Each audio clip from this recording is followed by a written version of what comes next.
We had this morning a half-day seminar, theoretical, about different type of strategies, but in this time I could do something very informative. So the idea of this organization with different type of topics, what I saw and what I really appreciate is that we can really have informative lectures and not only a small show.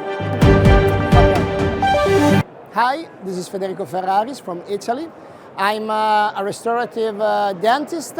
I'm in the field of aesthetic dentistry, and it was absolutely a pleasure to be in the Dental World Congress in Budapest.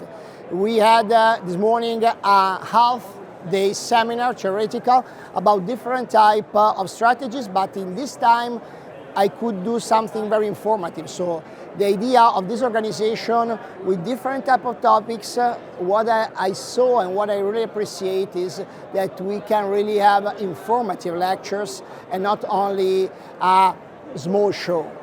And also there is the opportunity here for the participants to have hands-on courses. I have 2 of them during the weekend as a speaker, as a trainer, and then there are many opportunities to have an overview, to learn important concepts and to apply into the practice with this hands-on. And then we have a great exhibition area, and so it's a wonderful environment, very, very impressive, and you can also enjoy Budapest, that is an amazing city. So absolutely, you have to come to the Dental World Congress in Budapest.